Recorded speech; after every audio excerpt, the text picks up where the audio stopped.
Está começando mais um programa, Momentos Espirituais, produzido pela equipe de comunicação do Centro Espírita Paulo de Tarso, Vinhedo.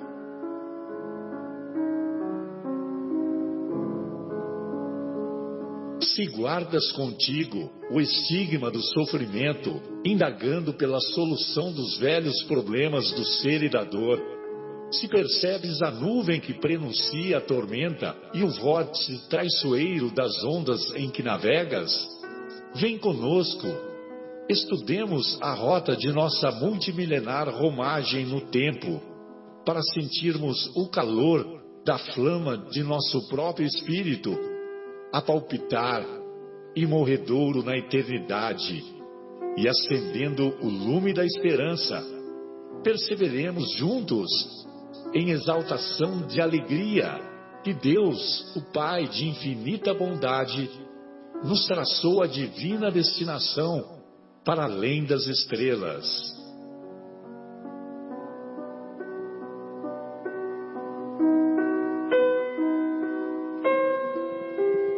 Uma boa noite a todos. Iniciamos mais uma edição do programa Momentos Espirituais. Programa produzido pelo Departamento de Comunicação do Centro Espírita Paulo de Tarso, aqui de Vinhedo. Hoje com a casa cheia, a presença da nossa querida Fátima, do nosso Marcos, do Fábio e do nosso Guilherme. Hoje estamos discutindo o capítulo 5º de O Evangelho segundo o Espiritismo, capítulo 5º, intitulado Bem-aventurados os aflitos. Principalmente, daremos uma atenção especial aos itens 18, 19 e 23, que são mensagens enviadas dos benfeitores espirituais, e particularmente as mensagens 18 e 19, nós humildemente recomendamos que quando estivermos diante das mais variadas tribulações na vida, que vale a pena nós refletirmos sobre, em particular, o item 18 de O Evangelho segundo o Espiritismo.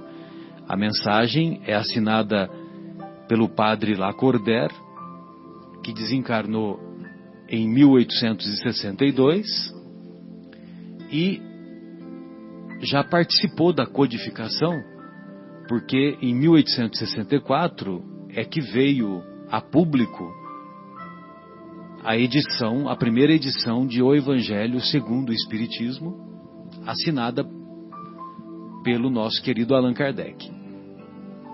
Então vejam vocês, 2 anos após a desencarnação, esse espírito de altíssima hierarquia, padre Lacordaire, inclusive eu tive a curiosidade de pesquisar sobre a biografia dele, e ele foi de muita intensidade na sua atuação quando padre, muito voltado para as ações sociais, para os mais sofridos, sobretudo lá da França. E ele foi discípulo de Lamennais. Então, ele não era uma pessoa, embora estudiosa do Evangelho, não era uma pessoa que se apegava à letra, mas sim ele ia em busca daqueles que sofrem. Muito bom. E, evidentemente, que ele marcou a sua época. Talvez por isso a mensagem dele foi selecionada, e muito bem selecionada, pelo nosso querido Allan Kardec. Aliás, não é só esta mensagem. Ele tem, acho que umas 4 ou 5 só no Evangelho segundo o Espiritismo. Deve ter outras mensagens também em outras obras da codificação. Bem, aqueles eram dias de muita expectativa.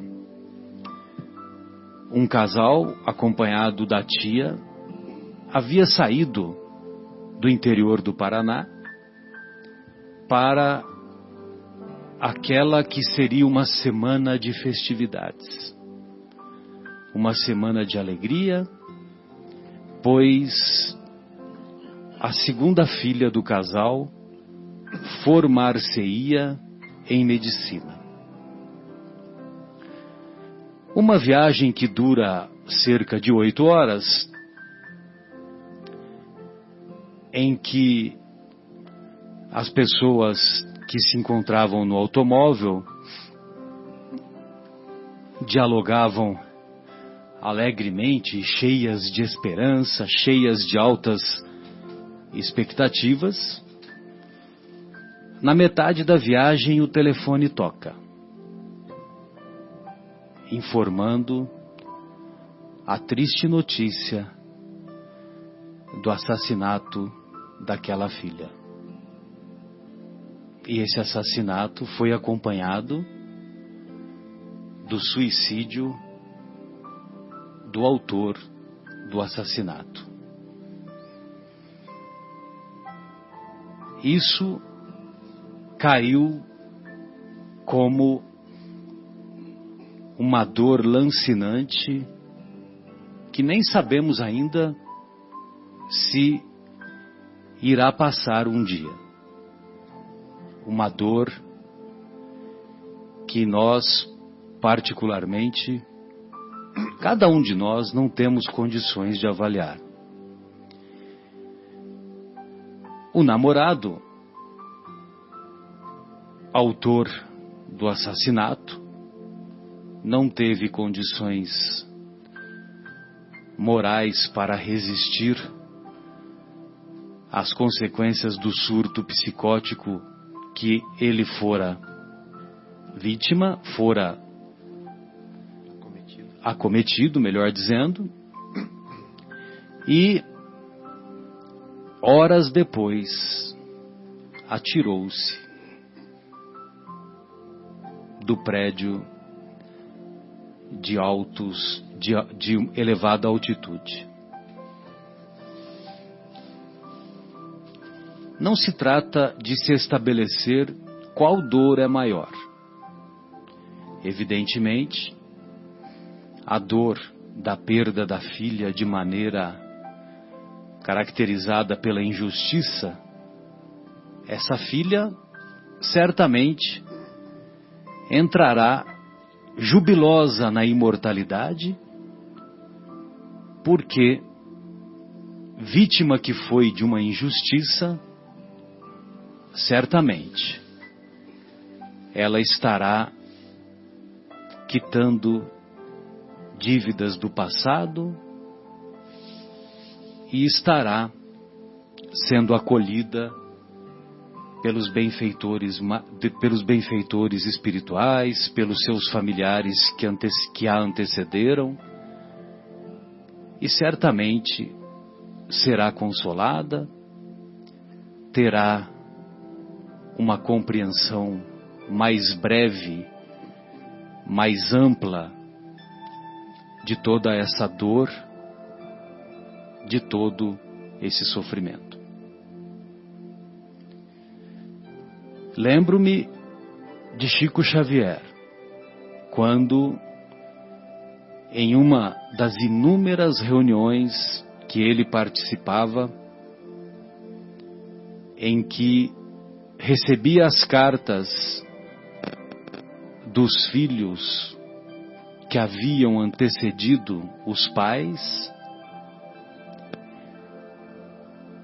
e essas cartas, sem dúvida, serviam e servem até hoje, através de outros médiuns, de consolo e de esperança, de retomada da esperança.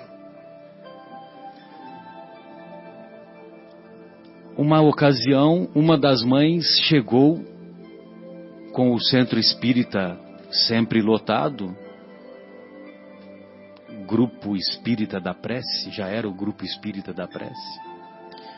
Chegou essa mãe e disse aos prantos que o filho havia desencarnado vítima de um acidente. O Chico não disse nada, levantou-se, caminhou em direção àquela mãe e chorou junto com ela.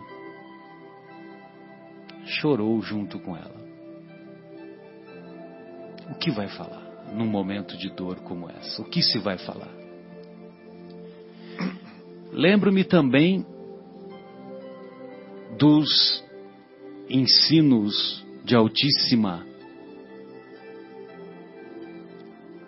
elevação, de altíssimo grau de reflexão que o nosso querido Divaldo nos deixa, quando ele nos convida a orarmos pelos que choram, mas sem esquecermos de orar pelos que provocam o sofrimento. Como eu estava dizendo, o nosso desejo não é avaliar ou refletir sobre o campeonato de quem mais sofre, mas certamente a dor da família, do jovem, que é o autor dessa dor para os pais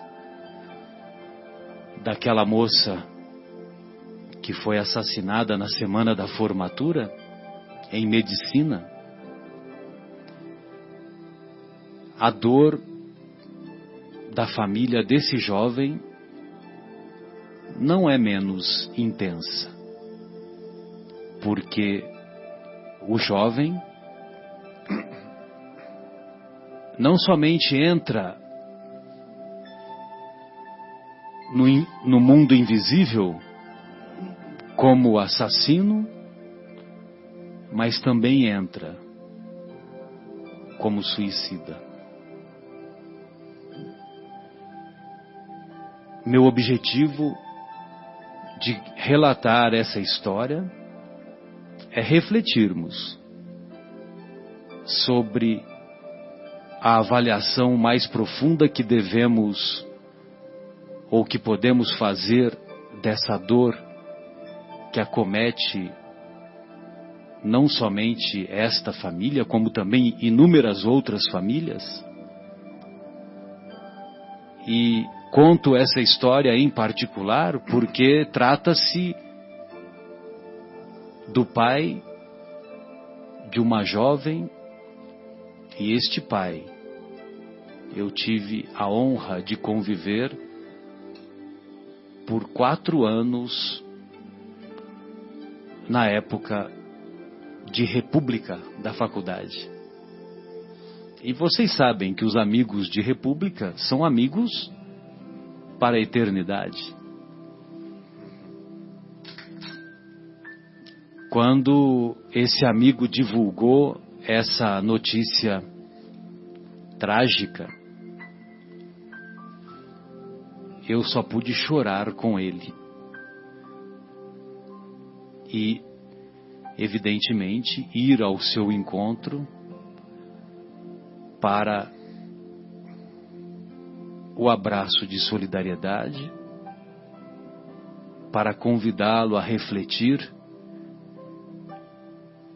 com Rossandro aquele pensamento que a todos nos conforta e nos consola. Por maior que seja, por mais dolorosa que seja a dor da separação, não é maior que a alegria do reencontro. Bem sofrer e mal sofrer é o convite que é feito de tempos em tempos a cada um de nós, com os reveses, com as tribulações que a vida a todos nos oferece. O soldado não obtém a promoção, diz Lacordaire, se ele fica no quartel engraxando o coturno. Mas ele a obtém se ele vai à luta, se ele vai à guerra. Trata-se de uma guerra sem armas aparentes. Trata-se de uma guerra de consolidação dos valores morais, de estabelecimento do uso da inteligência para superar essas aflições, não só analisando-as através daquilo que pode ser feito do ponto de vista prático, como também do estabelecimento das aquisições morais, da fé, da coragem, da resignação, da submissão à vontade de Deus. E é assim que ele termina essa mensagem, quando Jesus nos diz que bem-aventurados os aflitos, pois que serão consolados, devemos assim traduzir: bem-aventurados aqueles que têm ocasião de mostrar sua fé, de testemunhar sua coragem, sua resignação, sua submissão à vontade de Deus, porque terão centuplicadas as alegrias que lhes faltam na terra. E depois do trabalho virá o descanso. Depois da superação da dor, virá a recompensa. Amigos, essas eram as nossas reflexões iniciais. Gostaria de ouvi-los.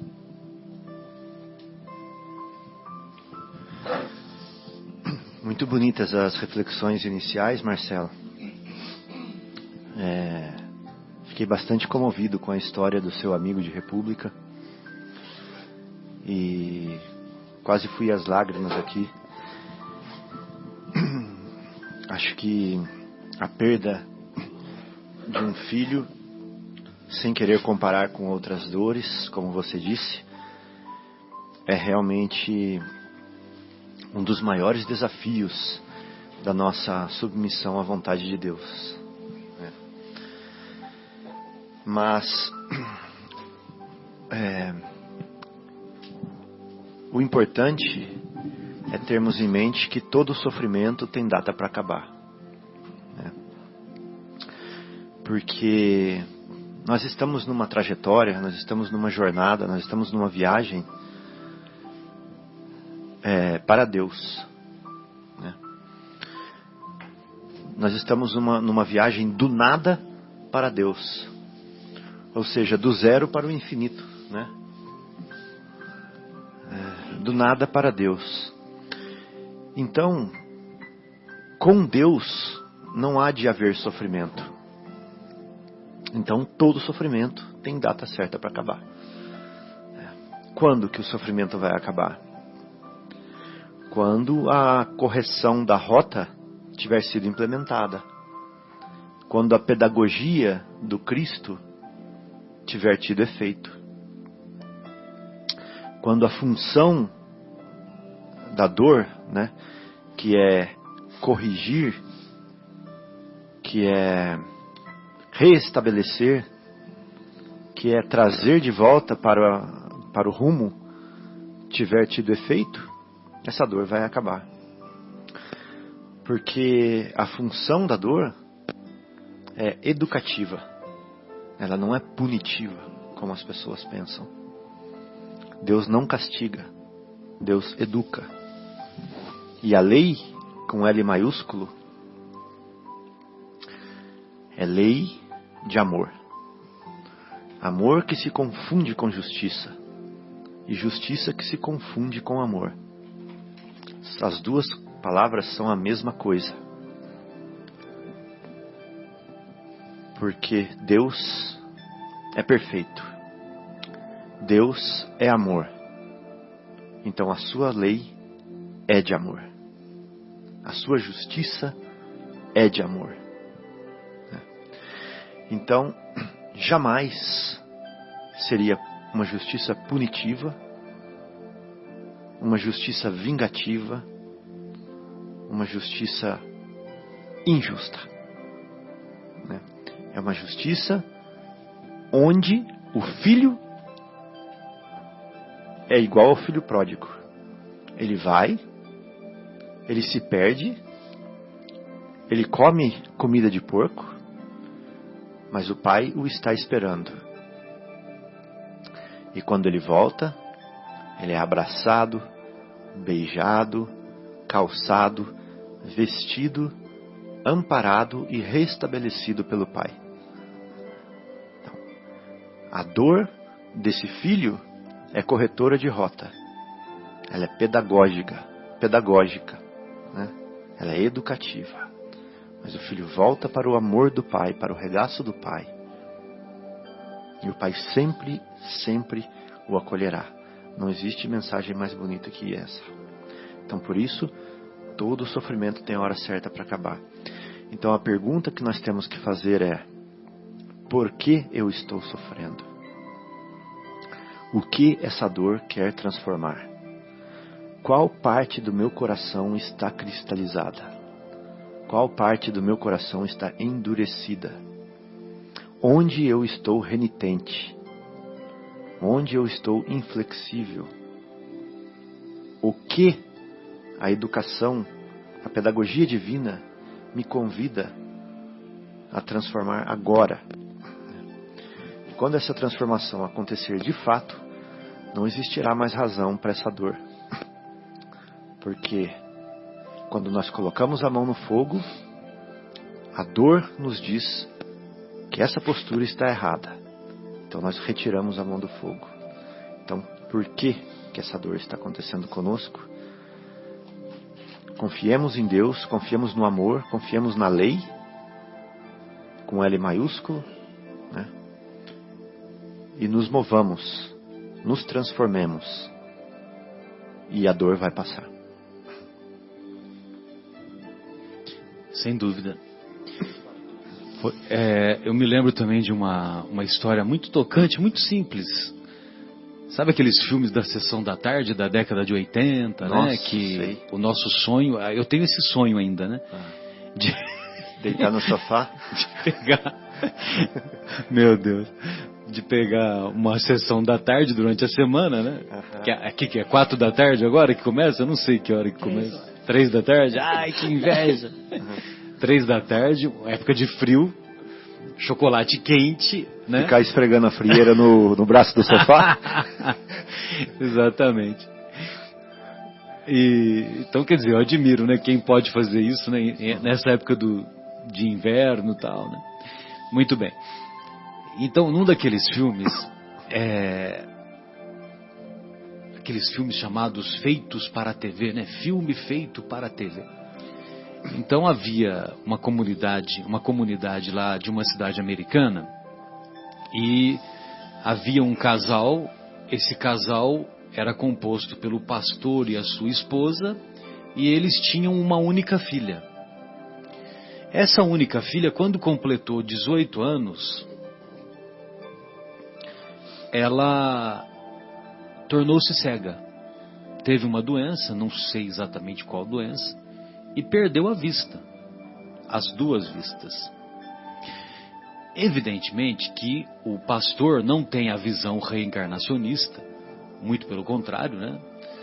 E ele refletiu sobre o acontecido, né? Aquela dor lancinante.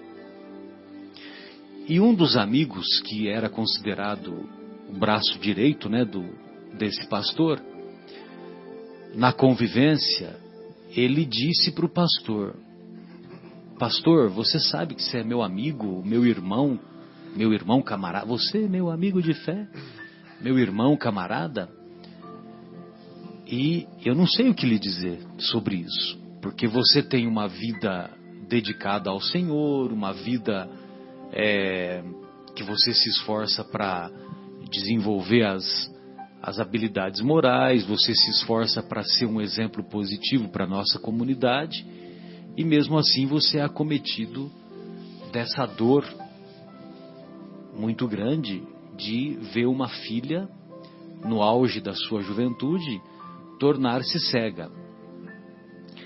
Eu não sei o que lhe dizer, mas eu sei que o tempo, através do tempo, o Senhor vai lhe dar o porquê disso. Com o passar do tempo, essa filha aprendeu a linguagem Braille, né? E a linguagem Braille, você sabe, né? Tem muitos livros, inúmeros livros em Braille, né? Inclusive livros da doutrina espírita, livros da codificação, livros do Chico, etc, etc. Lógico que tem outros livros também, e evidentemente que tem a Bíblia também, e inúmeros outros. Muito bem. Aí essa filha desenvolveu uma técnica muito rápida, muito apropriada, de ensinar a linguagem Braille de maneira mais rápida e eficiente. E algumas outras crianças, algumas outras pessoas que se tornaram cegas, começaram a buscar o auxílio daquela comunidade, o auxílio daquela filha que havia se tornado cega. E, passados alguns anos, eles construíram uma escola para o aprendizado rápido e eficiente da linguagem Braille. E no dia da inauguração, aquele amigo, aquele braço direito do pastor, falou para o pastor: meu amigo, hoje nós podemos dizer com justeza, nós podemos afirmar que a sua filha estava sendo preparada para essa habilidade de desenvolver a escola para os cegos. Ou seja, sempre podemos fazer do limão uma limonada. Né? Parece tão simples, né? E o tempo se encarrega, né? Agora, interessante, Marcelo, a gente extrair dessa lição aí a reflexão, né? De que espiritualmente o quanto essa cegueira foi útil, benéfica para essa moça, né? E consequentemente para todos que ela beneficiou, né? Então a ação do Cristo, ela é mais profunda do que tirar a dor, né, das pessoas. Muitas vezes a gente ora, a gente faz uma prece pedindo para tirar a dor, né? E a ação do Cristo é mais profunda do que isso. Ela vem para transformar o espírito que está passando pela dor. Aprender com a dor. Então, participando lá dos trabalhos de cura com o Dr. Fritz, que o Guilherme também até hoje participa, né? Eu lembro que as pessoas perguntavam assim: fulano vai ser curado? Aí a resposta do Dr. Fritz era sempre assim: se ele tiver merecimento, né? Sim. Mas eu gostaria de meter o dedo nessa resposta aí, complementar um pouco, né? E falar assim: se a cura física for mais importante do que a cura espiritual, sim. Né? Senão, não. Senão, não. Porque às vezes aquela dor, aquele problema é justamente o que está transformando a pessoa. Exato. Né? E aí ela não vai ser curada. Porque o que Jesus está querendo é a cura do espírito, né? Que é imortal. O corpo é perecível. O corpo é fugaz. Às vezes tem pessoas que são portadoras de gastrite com o objetivo de não ir para o lado do uso abusivo do álcool, por exemplo. Ah, sim. Ou do uso excessivo da alimentação desregrada. Aham. Então, bendita gastrite, bendita úlcera, Sim. que faz com que aquela pessoa não Se abstenha, né, do uso. se abstenha do uso excessivo da alimentação e do uso abusivo do álcool e de outros tais, né? Aí, Marcelo, aproveitando o gancho, eu coloquei aqui umas coisas que eu tirei do livro Vivendo o Evangelho. O nosso querido Marcos, Vai eu falar. estou sentindo que ele está aflito. E ele... Bem-aventurado, Marcos. Bem-aventurados os aflitos, né, Marcos? Não, é que eu lembrei de uma história que... Então, mas depois a gente entra, viu, Marcos? Depois a gente entra no Vivendo o Evangelho, fica tranquilo. Não, é que eu lembrei de uma história com relação... Homem-Aranha. Ó, foi ligeiro agora, quase que o O copo Marcelo caiu. pegou o copo de água no ar antes da água cair. Essa questão das aflições, enfim, né, que as pessoas passam, e às vezes lamenta estar passando por aquilo, né, sem acreditar realmente na justiça divina, na justiça de Deus, e que para nós também a lei de causa e efeito, né, tem tudo a ver com as fases e as provas com que passamos. Mas eu lembrei de uma entrevista que eu gostaria até de citar,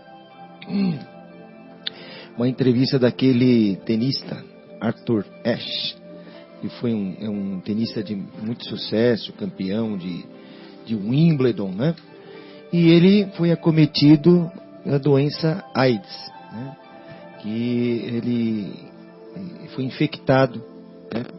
Porque ele tinha uma doença, como é que se chama aquela que ele recebe transfusão? Desculpa, foi numa transfusão de uma cirurgia cardíaca. Ele foi infectado, né, pelo vírus, né? E aí ele estava já num doente terminal de AIDS, né? E recebeu uma carta de um fã, e uma das cartas o fã pergunta, né, por que Deus teve que escolher você para uma doença tão horrível, né? Aí Arthur Ashe, né, respondeu, vou até ler aqui, né, porque não lembro as palavras todas. Diz assim: muitos anos atrás, cerca de 50 milhões de crianças começaram a jogar tênis, e uma delas era eu, né? 5 milhões realmente aprenderam a jogar tênis. 500 mil, né, se tornou um tenista profissional. 50 mil chegaram ao circuito internacional, né? 5 mil conseguiram jogar um Grand Slam, que é um dos torneios os principais torneios de tênis. 50 deles chegaram a Wimbledon. 4 chegaram à semifinal. 2 chegaram à final. E um deles era eu, né? E foi campeão. Quando eu estava comemorando a vitória, né, com a taça na mão, nunca me ocorreu de perguntar, por que a mim? Por que eu? Então agora que eu estou com dor, como eu posso perguntar para Deus por que eu? Então é sensacional essa história, porque às vezes as pessoas ficam perguntando, por que comigo? Por que comigo? E não perguntamos, por que comigo não? Exatamente, né? Não pergunta por que comigo não. Ou na hora feliz, muito obrigado, Deus, né? Será que eu sou merecedor? Por que comigo, né? E aí ele diz o seguinte: a felicidade te mantém doce. Os julgamentos, acho que nem sei se é a frase dele, mas assim, o final dessa história, a felicidade te mantém doce, os julgamentos mantêm você forte, as dores te mantêm humano, a falha mantém você humilde, o sucesso mantém você brilhante, mas só a fé o mantém em pé. Às vezes, se você não está satisfeito com a sua vida, enquanto muitas pessoas desse mundo sonham em poder ter a sua vida, né? Uma criança em uma fazenda vê um avião que voa e sonha em voar. Mas o piloto desse avião voa sobre a fazenda e sonha em voltar para casa. Assim é a vida. Aprecie o seu. Se a riqueza é o segredo da felicidade, os ricos devem estar dançando nas ruas. Mas apenas crianças pobres fazem isso. Se o poder garante segurança, os VIPs devem andar sem guarda-costas. Mas apenas aqueles que vivem humildemente sonham em silêncio. E se a beleza e a fama atraem relacionamentos ideais, celebridades devem ter os melhores casamentos. Aí conclui assim, né? Tenha fé em você mesmo. Viva humildemente. Caminhe humildemente e ama com o coração.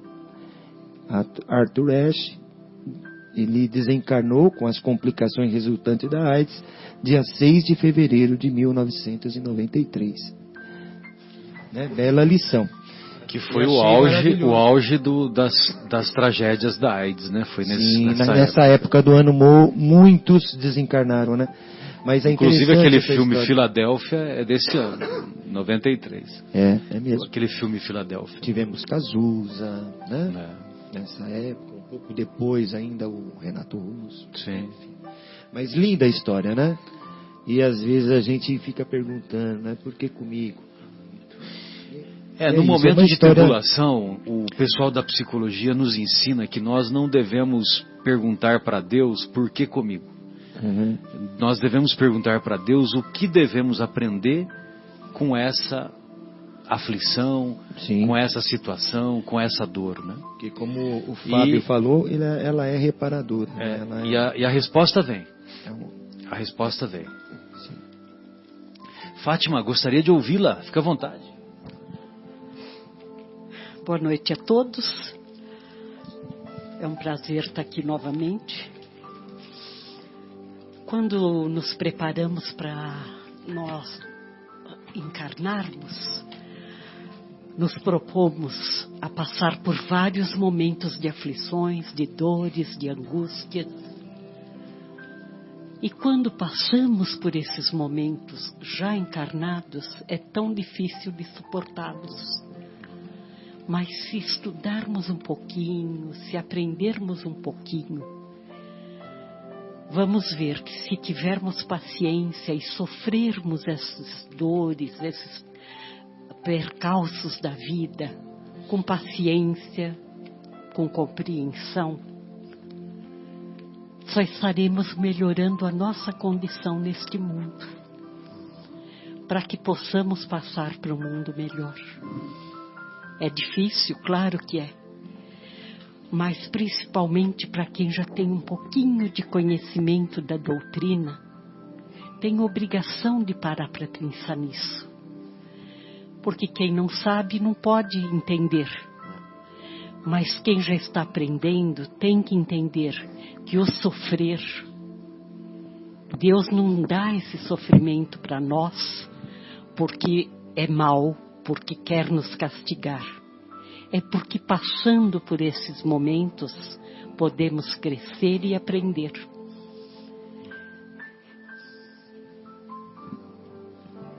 Muito bem, é isso mesmo, Fátima.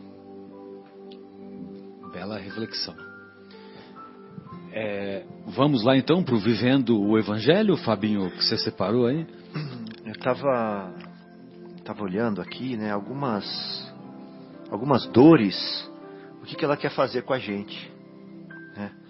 Então eu vi que lá, eu não sei te falar qual é o item, tá, do livro. Eu vi que você está abrindo o livro aí agora, porque eu peguei isso daqui faz tempo já.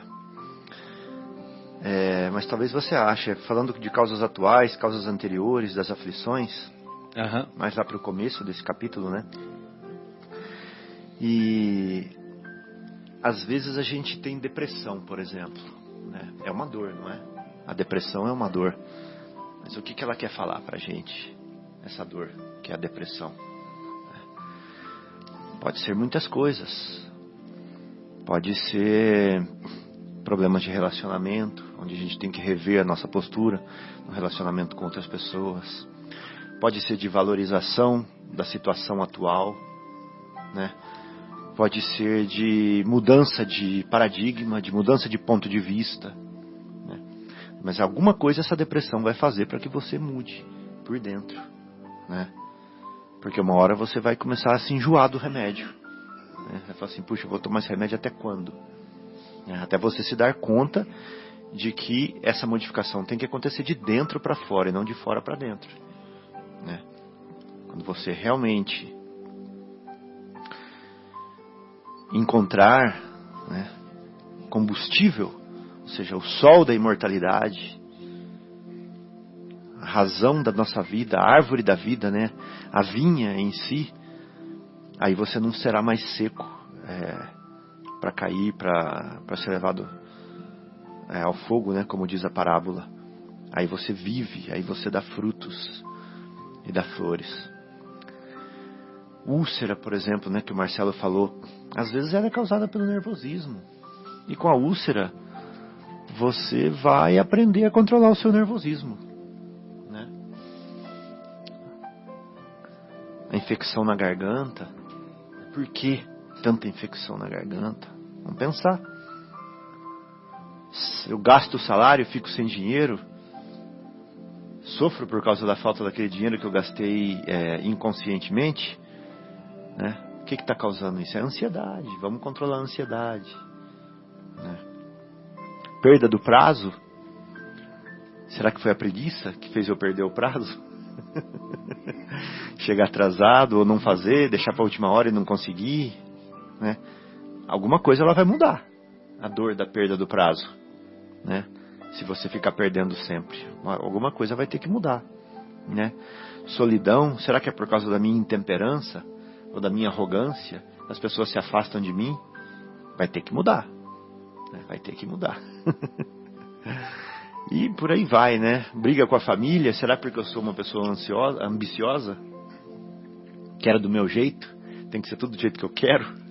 Não aceito o jeito dos outros? Pode ser também, né? Então essas dores, as dores em si, elas têm que mudar alguma coisa. Elas vêm para mudar alguma coisa, né? Então nós temos que ligar a anteninha, levantar a bandeirinha e falar assim, eu vou descobrir por quê e vou mudar. Muito bom. Ah, pois não, só um minutinho. Estava ouvindo você falar e eu lembrei de uma... Acho que é um filme que eu vi. Tem uma doença que eu pesquisei aqui que chama Síndrome de Hailey-Day. É isso, Marcelo? Hailey-Day, eu acho o nome. Só conheço o Harley Davidson. Não, é a Síndrome de Hailey-Day, que é uma doença que os nervos acho que não são ligados diretamente ao sistema nervoso central, então você não sente dor. E quando eu contei para minha filha que existia isso, e ela tem 10 anos, e ela ficou maravilhada. Ela falou, nossa, que maravilha. Ia ser tão bom. E eu falei, você imagina botar a mão no fogo e não sentir dor? Você ainda vai queimar. Então ela foi refletindo e vendo como era importante sentir dor. E nós, criancinhas também, né? Achamos que é o não sentir dor que é bom. Mas a dor às vezes é útil, porque senão a gente põe a mão no fogo e fica lá queimando sem sentir que está queimando. É sempre útil. É sempre útil, né? Excelente, bom. Bem lembrado, né? A função sublime da dor, mesmo nos parâmetros da medicina, né, Guilherme? Eu não me lembro qual que é o nome da síndrome, mas realmente tem essa síndrome. E é muito... Hailey-Day, como é que se escreve? R-I-L-E-Y, Hailey-Day. Então, Hailey-Day, tudo junto? Hailey-Day. Então, e essa síndrome na verdade, é um sofrimento muito grande para o paciente que é portador, né? Porque a dor, ela é um sinal de alerta para nós. É um sinal de que alguma coisa está errada. Então, se o paciente não tem dor nenhuma, quando uma doença é acometida, essa doença vai ser diagnosticada tardiamente. Sendo diagnosticada tardiamente, não tem muito o que fazer. Tanto é que os poucos casos, as pessoas duram poucas décadas de vida. Exatamente. Então, Então, quer dizer, né, não é vantagem.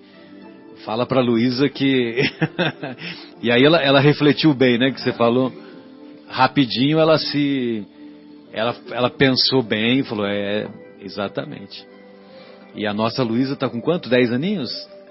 Que beleza.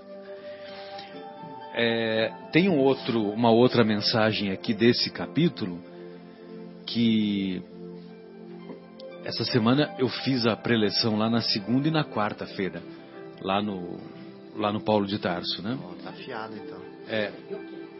E ainda com os acontecimentos da semana, né?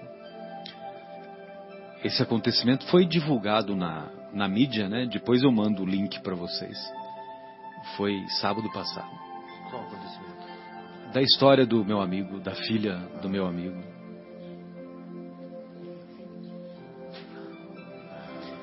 Muito bem. Então ele diz assim: o mal e o remédio. Você complica, Deus favorece. E nós complicamos muitas vezes mesmo, né? Aliás, nós somos especialistas em complicar uma situação simples. A gente transforma, né, uma tempestade num copo d'água, né? No entanto, Deus favorece. Eu me lembro de desentendimentos lá de 20, 30, 40 anos atrás. Eu estou dizendo na minha família. Eu sei que não acontece com a família de vocês, viu? E aí, passados 30, 40 anos, se você for perguntar para as pessoas envolvidas, as pessoas nem se lembram do que motivou o desentendimento. E na época era uma coisa insolúvel, não tem solução. Simples assim, né? Não tem solução, não adianta. E quando cria esse clima, para não piorar, então você se afasta, você não faz mais comentário, né? Tal, e o tempo se encarrega, né? E o tempo corrige. Não é o tempo que corrige, né? É a nossa maneira de enxergar os acontecimentos. Nós vamos amadurecendo. As pessoas, os nossos familiares também vão amadurecendo. Eu estou dando o exemplo dos familiares, mas poderiam ser amigos da profissão. Exatamente, nas mais variadas atividades. E então, quer dizer, os benfeitores espirituais também contribuem, né, no silêncio das nossas preces, no silêncio dos nossos corações, né? Sempre vem uma voz, né? Olha que bobagem, né? Você deixou de conviver lá com o seu primo, com a sua prima, por uma coisa tão boba, né? E aí, mais tarde, você acaba reconhecendo isso, né? Então, quer dizer, nós complicamos, Deus favorece. Você sofre, Deus alivia. Ainda bem que tem, né? Novalgina, Tilenol, né? A Nete Guimarães que fala isso, né? Ela tem a dor. Poxa, por que eu vou ficar sofrendo a dor? Sofrendo. Tem analgésico, vamos em busca do analgésico, né? Para as dores físicas. E também vamos atrás da solução para as dores morais, para as dores da alma. Você erra, Deus ensina. E nós erramos bastante, hein? Meu Deus. No meu caso não é nem erro, é um equívoco. Deslize. Você teima, Deus espera. Olha só, nós ficamos lá insistindo no erro, insistindo naquelas manifestações de imaturidade, mas Deus espera. Você se aflige, Deus socorre. Você desvirtua, você sai do caminho, Deus corrige. Deus faz com que você volte para o caminho. Você desorienta, Deus equilibra. Você se revolta, Deus acalma. Você fraqueja. Quantas manifestações de fraqueza que nós temos, né? Deus fortalece.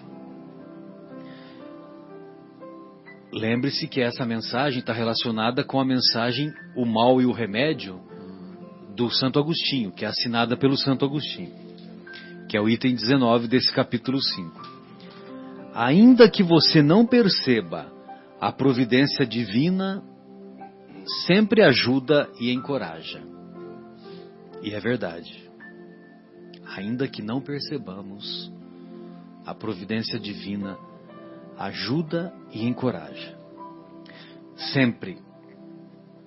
O mal é a provação com a ausência de fé.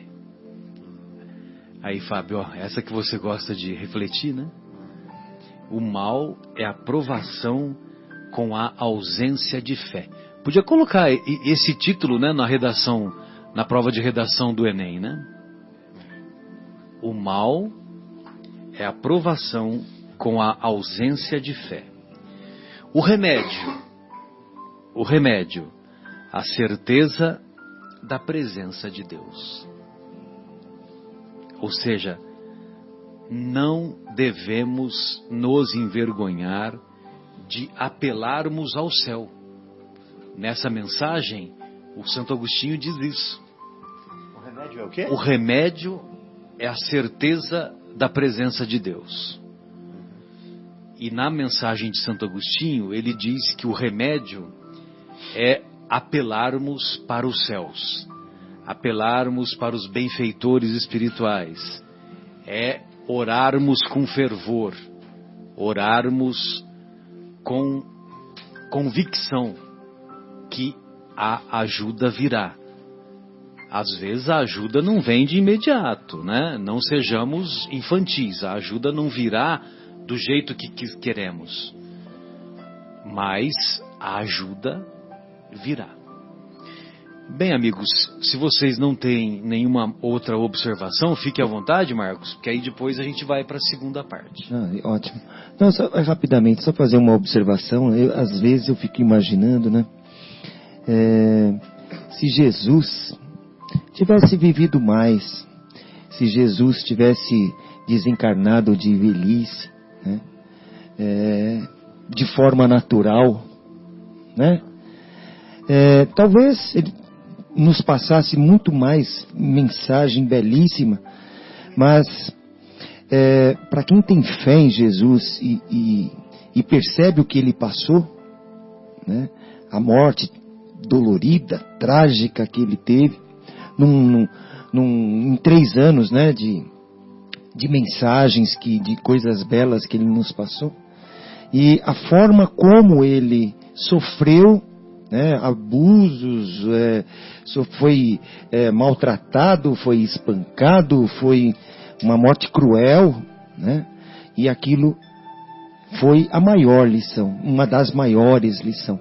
Aqueles que estão em sofrimento, aqueles que têm fé em Deus, que têm fé em Jesus, lembrem do que ele passou, né? Lembre do que ele passou, e aí é uma das frases que ele diz: eu venci o mundo, né? Ou seja, venci o mundo, né? Eu venci tudo isso, né? Tudo isso que, ou seja, tudo isso que está aqui na Terra, eu passei, eu venci, né? Então acho que serve isso como nossa reflexão também. Você fala, puxa, se Jesus passou por tudo isso, e por que eu não posso passar por algo muito pequeno, próximo, né, do que ele passou? Acho que isso é uma lição também, né, para que tenhamos fé, resignação, força, e vai de acordo com essa frase aqui do Lacordaire, né? Eu fui o mais forte, né? Com satisfação, eu fui forte, eu passei por isso, né? Que é a superação, né? É a superação. Beleza. Podemos então, para a nossa pausa, então nós vamos ouvir aqui, em homenagem ao filme que nós fizemos menção,